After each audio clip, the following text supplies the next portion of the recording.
नारायण नारायण नारायण शिव नारायण नारायण नारायण शिव नारायण नारायण नारायण शिव नारायण नारायण नारायण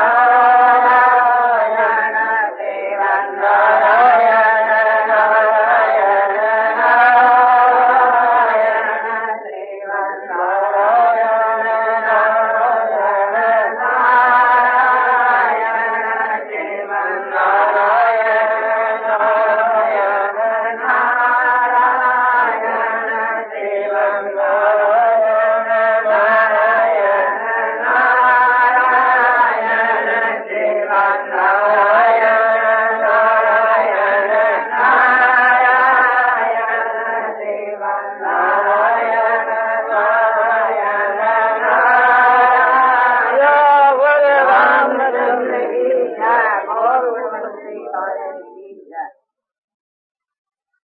के नाम की महिमा है।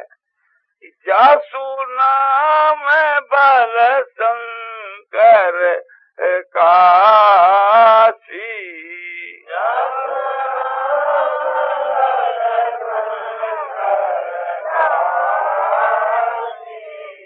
और देत सबही समगति अविनाशी।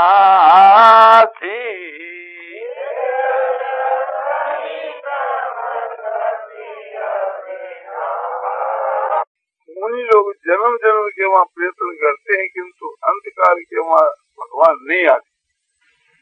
इसका उत्तर यह है कि एक प्रकार से थी, माना जन्म जन्म के वहाँ मुनि लोग यत्न करते हैं उसके भगवान के भजन के लिए। जब भगवान आते हैं और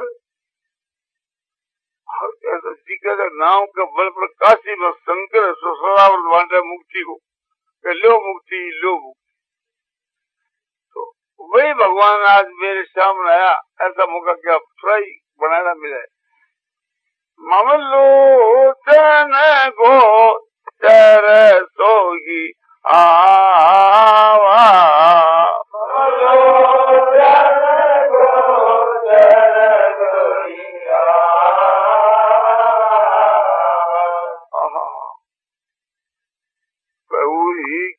ऐसे प्रभु बने बनावा,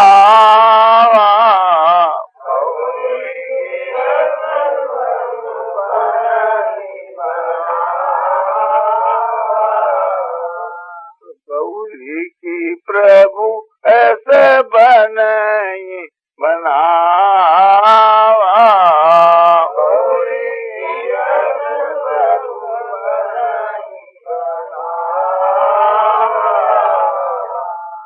तो बात एक ही है, कहते हैं क्या है आती है जो जानती है जो मौका, क्या फिर बनाने से बढ़ सकेगा क्या? पर नहीं, तो ऐसा कौन मूड होगा कि कल्प वृक्ष को काट करके उठे तो मूल का वृक्ष लगावेगा। तो यह एक प्रकार से वही बात है, ये मौका बने को बार बार थो जाओगे, तो इस मौके से लाभ उठाना चाहिए। नारायण नारायण नारायण शिव नारायण नारायण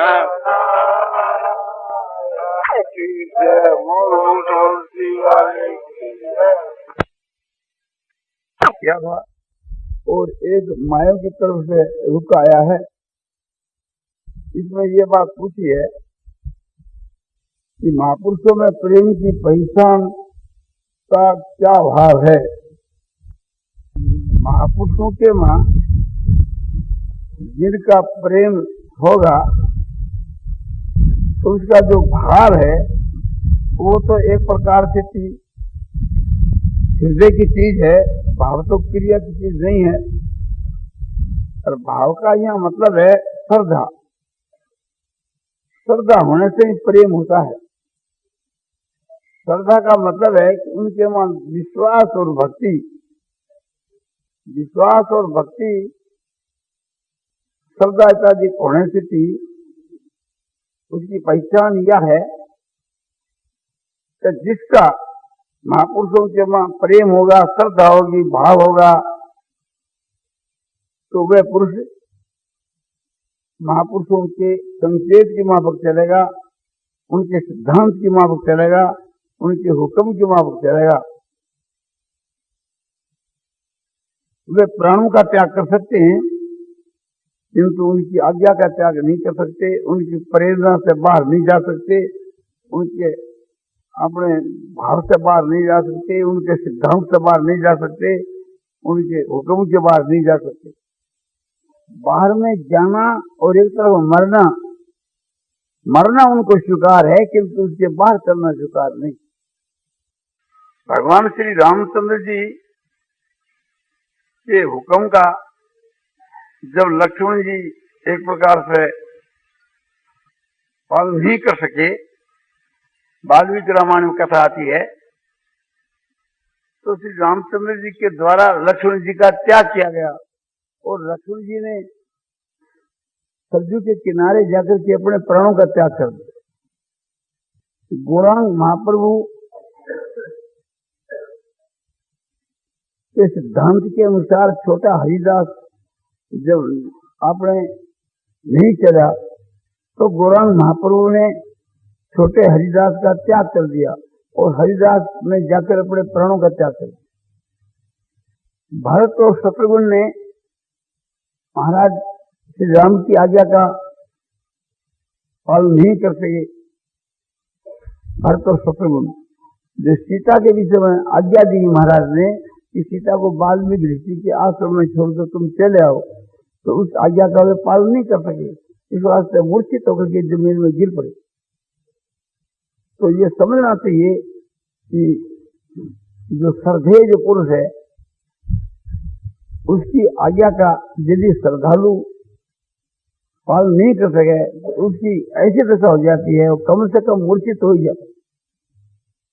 तो उच्च कोटि के जो श्रद्धेय जो पुरुष होते हैं, वे इसलिए ऐसी आज्ञा जहां तक नहीं थी जो पालन नहीं कर सकते। हम लोगों के वहां तो श्रद्धेय और श्रद्धालु एक प्रकार से होना ही संभव कम है, तो वो एक प्रकार से चर्चा ही नहीं। किंतु जहां ये होते हैं वहां की बात आपको बतलाई।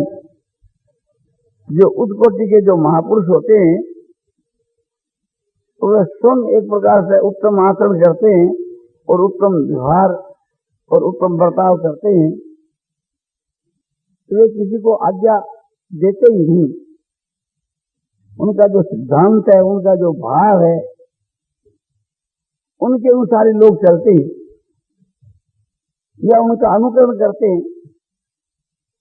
और समझो कि यदि उनकी विशेष कृपा होती है तो ये संकेत कर देते उतना ही काफी है। और यदि श्रद्धालु जिनकी परम श्रद्धा होए तो उस संकेत के अनुसार कार्य करने के साथ उसकी आत्मा का उद्धार हो जाता है। श्रद्धेय यदि एक प्रकार से ऊंचा पुरुष है, भगवत प्राप्त पुरुष है, महापुरुष है, और किसी के प्रति संकेत कर दिया और पालने वाला श्रद्धा पूर्वक उस कोटि का श्रद्धालु के बीच में कोई कमी नहीं है, तो उस संकेत के अनुसार चलने से उसका उद्धार हो जाता है। जैसे ज्वाला का पुत्र जो सत्यकाम है, अपने गुरु का संकेत था कि इस 400 गवों को ले जाकर वन में चढ़ाओ, तो आज्ञा भी आप मान सकते हो, प्रेरणा भी मान सकते हो। और संकेत इसलिए मैं कहता हूं कि उन्होंने खुद ये नहीं कहा कि झार हो जाता वापिस आना, पर संकेत था वो। गायों ने ये बात कही कि एक प्रकार से हम 1000 की संख्या में हो गए, इसलिए गुरु जी के पास में ले चले। किंतु स्पष्ट शब्दों में गुरु जी ने नहीं कहा था कि 1000 हो तो तुम ले आना। संकेत और उपदेश उनका जरूरी था। तो उस आज्ञा के पालने से उनको ब्रह्म ज्ञान हो गया, परमात्मा की प्राप्ति हो गई। और महात्मा बनके के घर पर आए और सत्यकाम जो है उन्होंने भी उसी प्रकार की चाल चली। उन्होंने भी एक प्रकार से किसी को उपदेश या आदेश गुरु के विषय में नहीं दिया। उनके संकेत के अनुसार चलने से ही उपकौशल का उद्धार होगा। उपकौशल ने अग्नियां उपदेश दी और उनकी आज्ञा का पालन करने से हो जाए, इसमें तो कोई संदेह की बात क्या है, ये तो सब शास्त्र कह ही रहे।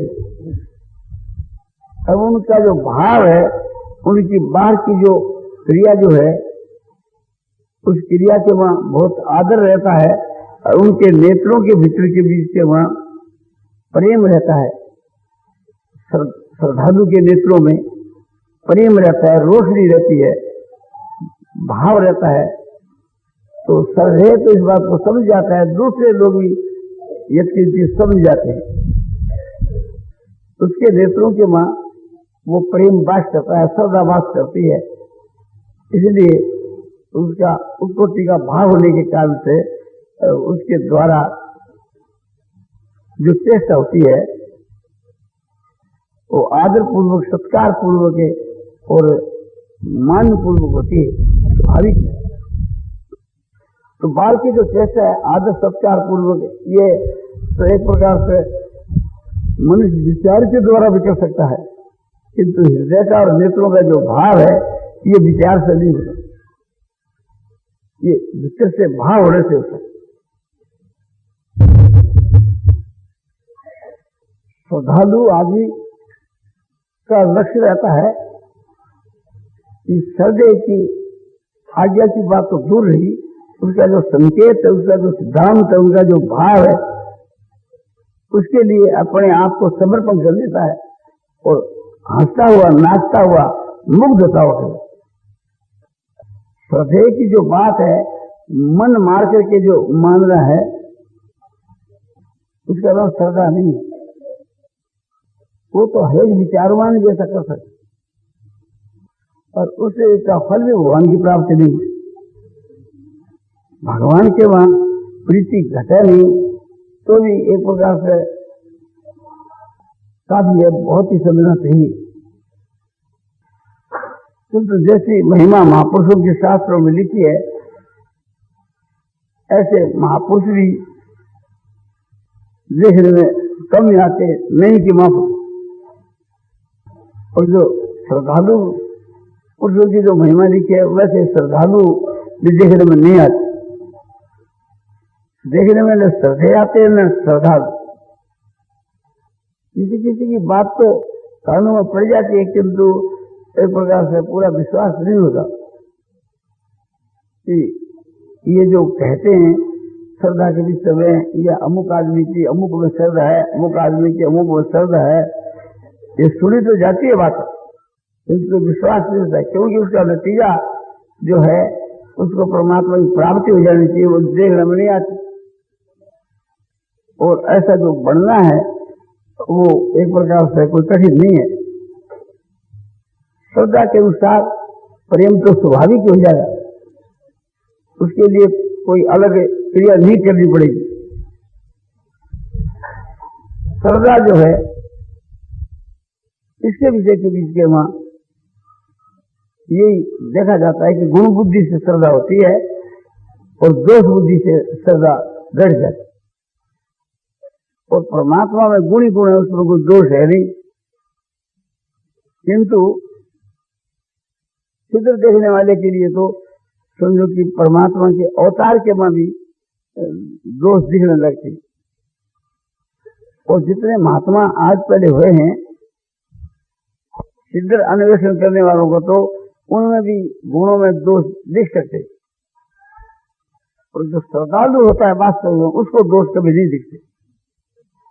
दूसरों की दृष्टि में जो दोष है वो भी श्रद्धालु की दृष्टि में गुण प्रतीत होता है। यह बात श्रद्धालु होने से मनुष्य को इसका अनुभव होता है। महात्माओं से जो बातें हमने सुनी है, देखी है, और शास्त्रों में जो बात पढ़ी है और अपने मन का जो अनुमान है, उससे श्रद्धेय और श्रद्धालु उन दोनों का ही जो विषय है और जो स्वरूप है, ये थोड़ा समझ में आता है। हम उसको काम में नहीं जाते हैं, किंतु बात समझ में आती है। जिनकी शास्त्रों के बीच के वहां श्रद्धेय और श्रद्धालु की जो विशेष प्रशंसा लिखी है, ऐसे पुरुष इस जमाने के वहां देखने में कम ही आते हैं, क्योंकि घोर कलिकाल है। दूसरी बात ये पूछी है तो ध्यान के विषय में, कि ध्यान जो है परमात्मा का आंखों से किया जाता है, ये मेरी समझ है। और आप कहते हो ध्यान मन से होता है, तो मन से ध्यान किस प्रकार से होता है, भगवान का ध्यान मन से किस प्रकार से होता है, वो हमारे को समझाना चाहिए। ये तो बहुत सीधी बात है। आंखों से भी ध्यान होता है, मैंने अपना जो इष्ट देव है, भगवान शिव या विष्णु, भगवान श्री राम या कृष्ण, उनका जो फोटो जो अपने मन को आकर्षण करने वाला है, ऐसे भगवान के फोटो को अपने सामने रख के और चरणों से लेकर मस्तक तक उसको अच्छी प्रकार से देख करके और उसके मुखार बिंदु के ऊपर अपने नेत्रों को खोल करके लगा देना, नेत्रों से नेत्र मिलाकर वहां ध्यान लगा देना, या भगवान के मुखार बिंदु के ऊपर, चेहरे के ऊपर अपना ध्यान जमा देना, श्रद्धा और भक्ति पूर्वक, प्रेम पूर्वक। तो ये भी होता है, ये आरंभ की बात, शुरू की बात। फिर आगे जाकर के जब वो भाव हृदय में बैठ जाता है, तो नेत्रों को बंद कर लेने पर इसी प्रकार का भगवान का स्वरूप प्रत्यक्ष अनुभव होने लगता है। प्रथम तो इस प्रकार का फोटो के रूप में देखता है, फिर साक्षात चेतन के रूप में, माने क्रिया करता हुआ भगवान के स्वरूप को देखता है ध्यान से। और उसके बाद में आंख खोल देवे और फोटो भी सन्मुख नहीं रहे, तो भी उसके मन का हृदय का जो भाव, उस भाव के अनुसार भगवान उसको अपने सन्मुख दिखते हैं, नेत्रों से नहीं, वो मन से। और बहुत अधिक प्रेम होता है तो फिर भगवान प्रकट हो जाते हैं। भगवान का ध्यान होना और सपने के बीच के वहां उनका दर्शन होना, ये तो साधारण बात है, किंतु साक्षात भगवान का दर्शन होना ये बड़े सौभाग्य की बात। आंख खोल करके मूर्ति के भगवान का ध्यान करना है तो मामूली सी बात है। इससे वो कठिन है थोड़ी, कि नेत्र बंद करके वैसा का वैसा मन से भगवान का ध्यान करना। और उससे भी वो कठिन है जो सपने में भगवान का साक्षात दर्शन होगा, और उससे भी वो कठिन है कि जो साक्षात भगवान का एकदम प्रत्यक्ष रूप का मिल जाना, जैसे मैं और आप परस्पर में भी मिल रहे हैं। शुरू में तो ये सोचता था कि वक्ता तो हम लोग बहुत अधिक हैं और समय कम है, इसलिए थोड़ा थोड़ा वक्त सबको देना चाहिए। व्याख्यान दाताओं का तो व्याख्यान देने का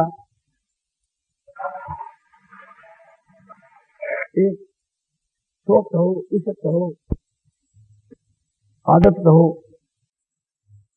और सुनने वालों का भी चाहे जश्न कहो, चाहे आदत कहो, शौक कहो, किंतु वास्तव के वहां जो सत्संग है वो दूसरा ही है। वो यह है कि सुनने के वक्त में जो बात सुनी जाती है वो हृदय के बीच में ज्यों की त्यों धारण हो जाती है। सुनने वाला यदि श्रद्धालु हो, धारण होकर उनके अनुसार क्रिया भी आरंभ हो जाती है, वैसे वो करने लग जाता है,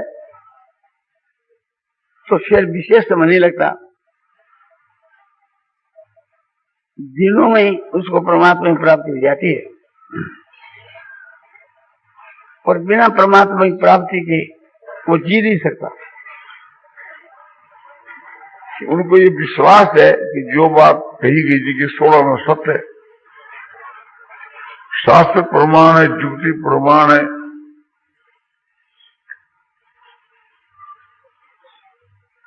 युक्ति का प्रमाण जहाँ कम श्रद्धा है वहां दिया जाता है,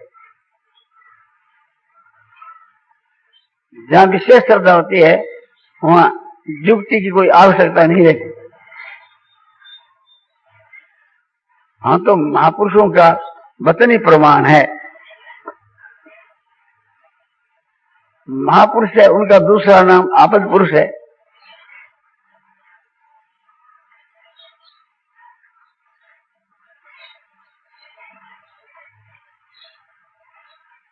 महर्षि पतंजलि ने प्रमाण के विषय में 3 प्रमाण माने हैं। प्रत्यक्ष, अनुमान, आगमानी, प्रमाणानी, ये सूत्र है। एक तो प्रत्यक्ष प्रमाण है और एक अनुमान प्रमाण। अनुमान माने युक्ति प्रमाण। अरे एक आगम प्रमाण, आगम माने शब्द प्रमाण, शास्त्र प्रमाण। महापुरुषों का जो वचन है वही शास्त्र। तो महापुरुषों का जो वचन है एक तो यह प्रमाण, जैसा प्रत्यक्ष प्रमाण है इसी प्रकार से महापुरुषों के वचनों को श्रद्धालु लोग प्रमाण मानते।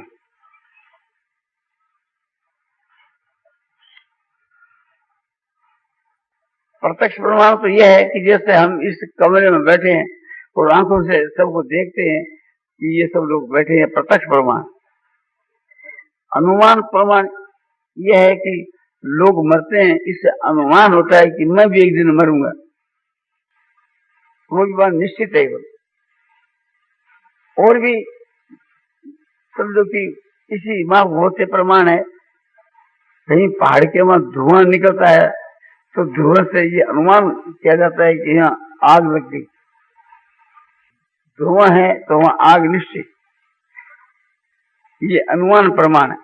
धुएं को देख करके आग का निश्चय करना। और शब्द प्रमाण है वही आगम प्रमाण है कि देखो वेदों में ये बात लिखी है, स्मृतियों में ये बात लिखी है, महापुरुष ऐसा कहते हैं। तो महापुरुषों के वचनों के विषय में ये बात है कि उनके वचनों को जो प्रत्यक्ष के माफक समझता है वो श्रद्धा है, और प्रत्यक्ष से भी बढ़ करके समझता है वो परम श्रद्धा है। शास्त्रों के वहां एक बात लिखी है और महापुरुष उससे ऐसी प्रतीति होती है, माने विरुद्ध कहता है, तो महापुरुषों के वचनों को अधिक आदर देता है शास्त्र की अपेक्षा भी। शास्त्र की अपेक्षा ही नहीं, युक्ति की अपेक्षा भी उसको अधिक महत्व देता है। प्रत्यक्ष से भी उसका अधिक आदर करता है, तो वो परम श्रद्धालु है। वास्तु के नीचे जो भक्ता है उसको खुद एक प्रकार से उस बात का पालन करना चाहिए, फिर उसका उपदेश देना चाहिए, तभी उसका असर होता है। और भक्ता स्वयं पालन नहीं करता और केवल लोगों के लिए उपदेश ही देता रहता है तो उसका कोई विशेष असर नहीं होता। बहुत दफे हम लोग बातों को सुनते हैं और वो काम नहीं हो जाती है, श्रद्धा की कमी है, और बोलने वाले जो व्याख्यानदाता है उनमें सामर्थ्य की कमी है। वक्ता की तो ऐसी सामर्थ्य होनी चाहिए कि सुनने वाला आकर सुनने के लिए बैठ गया और उसमें कोई प्रकार की कमी है तो वो तो कमजोर है, वो तो अज्ञानी है। न्याय तो ये कहता है, किंतु एक प्रकार से हम लोग तो इस बात को ख्याल नहीं करते कि भगवान की चर्चा होनी चाहिए। वास्तव के बीच के वहां व्याख्यान देने की में योग्यता है और उन्हें अपना अधिकार है, ऐसा समझ करके भगवान की चर्चा परस्पर करना ये लाभदायक है। इस दृष्टि से यदि एक प्रकार से वक्ता बोले तो विशेष दोष नहीं है, किंतु वक्ता अपने को महात्मा समझे, योग समझे, श्रद्धेय समझे और फिर व्याख्यान देवर उसका विशेष असर नहीं हुए तो वक्ता के लिए बहुत ही लज्जा की बात है। आजकल ऐसा देखने में कम ही आता है कि व्याख्यान दे दिया और उसका ऐसा असर हो गया कि वो बस एकदम तैयार हो गया। नारायण नारायण नारायण श्रीमन्नारायण नारायण श्रीमन्नारायण नारायण श्रीमन्नारायण नारायण श्रीमन्नारायण नारायण श्रीमन्नारायण नारायण श्रीमन्नारायण नारायण श्रीमन्नारायण नारायण श्रीमन्नारायण नारायण नारायण नारायण